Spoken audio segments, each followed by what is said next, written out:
In the next slide, ito na yung demo natin or scenario which apply natin yung mga natutunan natin on what to buy, when to buy, and how to buy stocks. So this is the scenario.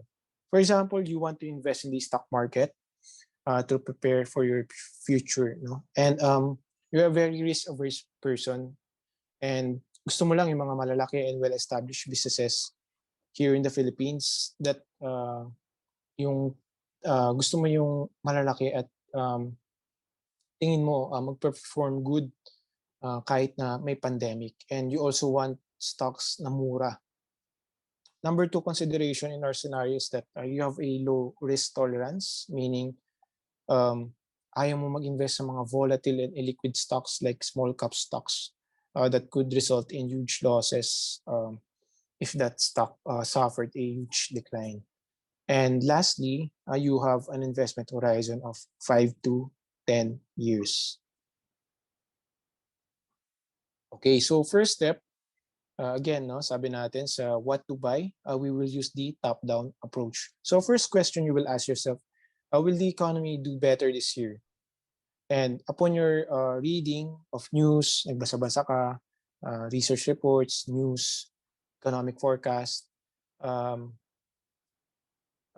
economists, multilateral lenders like World Bank, IMF, and the government will forecast the economy to grow or to rebound between 5 to 10% this year. So, ang conclusion mo, yes, the economy will do better this year. So right now, pasok na sa criteria mo sa top na push yung economy.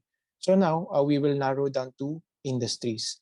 So in the next slide, this is just a small or a quick industry analysis. So analyze natin yung drivers, demand and trends, opportunities and leaders, as well as the outlook for the whole sector. So sa example na to, tatry natin analyze si telco industry, si consumer industry, and si gaming industry. So first one, si telco industry. So first, ang drivers ni telco industry, of course, is the data or internet services. And the demand, of course, sabi natin kanina, no, malakas pa rin dahil may pandemic because people need internet connectivity, people need mobile data to do their work on a daily basis. And the trend right now in the telco sector is the home broadband. The opportunities being the connectivity is becoming a necessity. So yung internet, sabi nila, no, parang kuryente na rin yan nowadays because some say that they cannot live without internet. And of course, leaders natin kilalang-kilala naman, no, si Globe and si PLDT and si Converge recently. So upon the analysis, so based sa analysis mo on the drivers, demand and trends, as well as opportunities, we are determining that, or we are putting a positive outlook sa telco sector. Next one, consumer industry. So ano ba yung drivers ng consumer industry? So one driver is essential goods for consumer retail, and another driver is restaurant sales for a consumer resto sector. And the demand is good and strong for grocery stocks or grocery businesses like Pure Gold or RHI. Mainly, again, because sabi natin kanina, malakas pa rin ang demand because the Filipinos prioritize food in their daily spend due to the pandemic. And the trend right now is deliveries or on-the-go food. And one very good opportunity is food is becoming a priority more than the luxury goods or gadgets, etc. So the leaders, medyo maraming leaders sa consumer industries or industry like GFC, Jollibee, Pure Gold, Max's Pizza, RHI, Merrimart, and etc. like SSI or Mrs. G, and other stocks related to the consumer industry. So, pagka-analyze natin ng drivers, demand, and trends, as well as opportunities sa consumer industry, we can say that outlook for this sector is very positive this year. Now, for example, gusto mo rin mag-invest hindi lang sa telco, hindi lang sa consumer. Gusto mo rin mag-invest sa gaming sector. So, yeah, in-analyze natin si gaming sector again based on the same framework. No?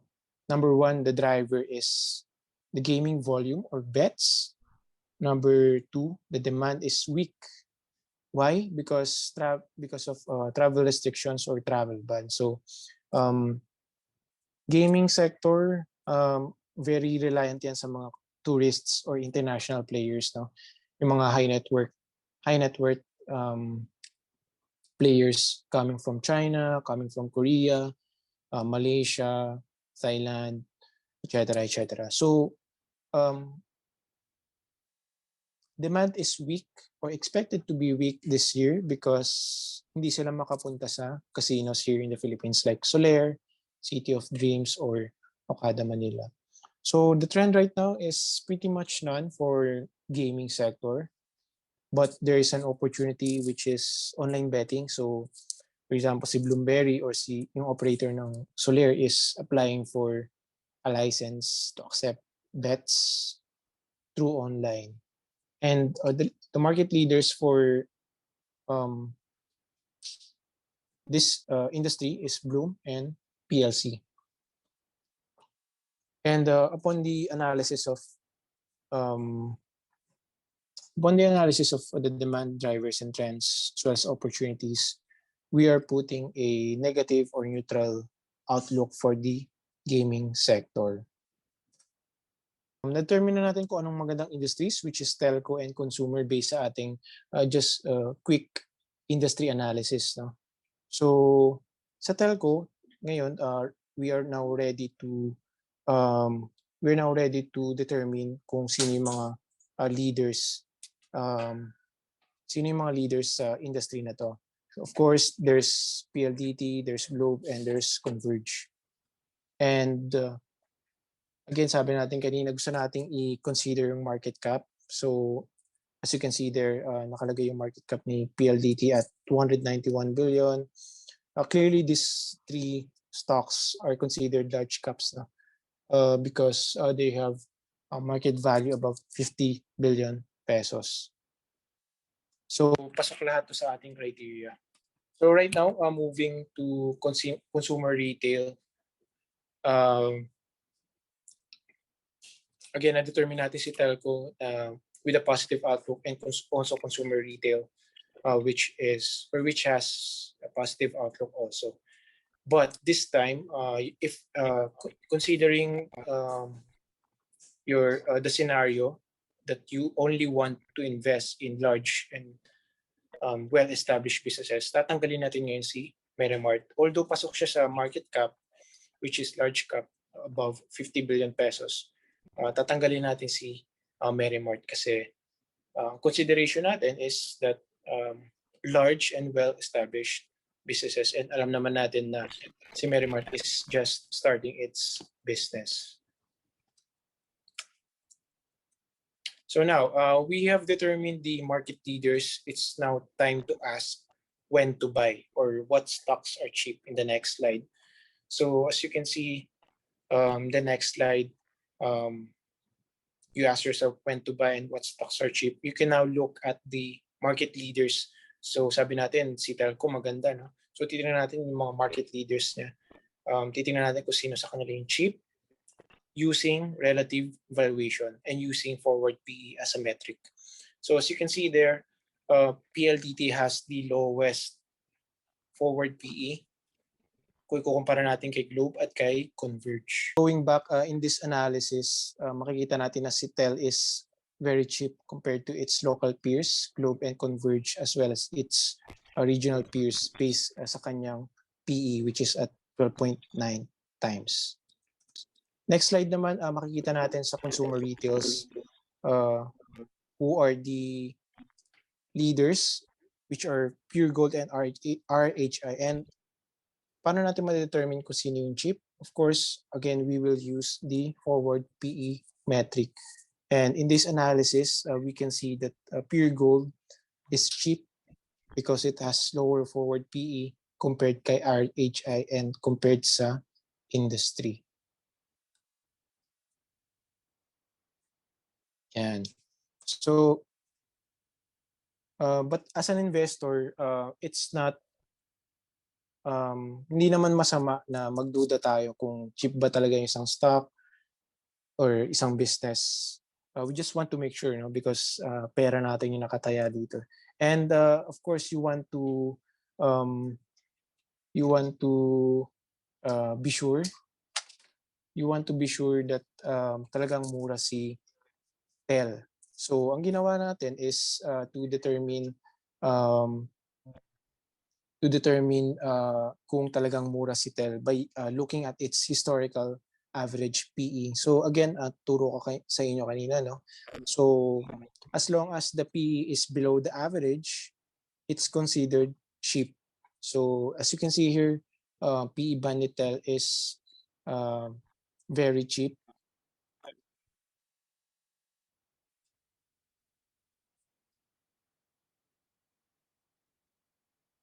Again, the graph tells us that PE is cheap based on this figure, no? So again, sorry for the interruption. So ang conclusion natin dito is that TEL is really cheap based sa kanyang peer comparison, industry comparison, and historical average comparison. So talagang sure na tayo talaga na mura si PLDT during this time. Next stock, of course, gusto rin natin tignan si Pure Gold. So tinignan din natin yung PE band ni Pure Gold kung talagang mura ba talaga siya. And as you can see here in the graph, napakalalim na ni Pure Gold in terms of PE band, of its PE band. It's only trading around 14 times compared sa historical average na nasa 19 times. So ang conclusion natin is that Pure Gold is cheap compared to its historical level. And we are 100% sure that Pure Gold is really cheap during this time kasi mas mura siya sa kalaban niya o sa peers niya, mas mura siya sa industry, and mas mura siya compared sa historical average PE level. So now, nalaman na natin what to buy and when to buy. We will now ask ourselves, how do I buy? So number one rule is always to ask yourself, how can I diversify my portfolio? So of course, upon our analysis, for example, binili mo na si TELS at saka si Pure Gold because they're both cheap and they also have positive business outlooks according to our analysis. And of course, they also operate in different industries, which are the telco and consumer industries. But you want to invest, for example, in 5 stocks. So hindi ka tumigil sa pag-analyze ng mga industries. So you also analyze utility industries, banking industries, as well as the property industries. And based on your analysis, mura si Meralco, si Metrobank, at saka si Ayala Land REIT. And meron silang very good outlook in terms of earnings and business upon your analysis. So ang ginawa mo is bumili ka ng TEL, Pure Gold, as well as Meralco, Metrobank, and Ayala Land REIT. And of course, we will consider then yung accumulation strategy in the next slide. So for example, nung binili mo yung 5 stocks na yon, you only spend 70% of your capital and may natitira ka pang 30% in cash. So bakit tayo nagtitira minsan ng cash? It's for us to take advantage of buying other stocks once they become cheap. And also we want to add on our buying power monthly. So maganda rin na nagtatabi tayo ng savings through investments. No? Imbis na itago mo sa bank, maybe you can set aside some 2,000, 3,000, 2,000 or 3,000 monthly sa inyong investment accounts. And lastly, you made a list of attractive price ranges for each stock that you monitor in order to accumulate for the long run. For example, si PLDT at si Pure Gold, binili mo na. But a very good practice then is to keep a list of attractive price ranges for these stocks. For example, binili mo si Pure Gold at 50 pesos, umangat siya at 70, but upon your analysis, kapag bumaba si Pure Gold at 60 pesos, it's considered cheap already. So what you can do to accumulate Pure Gold is to buy at 60 pesos or 55 pesos. That's one example of accumulation. And after all of those, in the next slide, you can see a sample portfolio. So, pwedeng maging ganito yung itsura ng portfolio natin. No? So, bumili tayo ng Pure Gold, PLDT, Meralco, Metrobank, and Ayala Land REIT. So, we buy 38, etc., etc. And the total amount that we spent by investing in these stocks is 52,100. And for example, you have a capital of 75,000 pesos. That 52,000 is 70% of your capital. So meron pa tayong available cash na almost 23,000 to take advantage of cheap stocks once they become available or the opportunity present itself in the market. So as a summary of this very fruitful discussion, number one, using the top-down approach, analyze first the economy, the industries, as well as the companies under the sectors. Second point is, after considering market cap and your investing considerations, which are risk appetite and investment horizon, as well as return goals, you can now use price multiples like PE or price to book to determine which stocks are cheap. Third point is that we should buy sa mura or buy cheap and fundamentally sound companies at attractive prices. And don't forget to accumulate for the long term. And number four, pag bumili na tayo ng stocks, bumili na tayo ng mga stocks na tingin nating mura at aangat in the future because they have a good outlook in the business, hindi tayo natatapos doon. Because it's very important to be always up to date, keep reading news and research reports, and attend educational webinars like this one today, and make it a habit to be aware of recent news and developments for our better investing decisions in the future.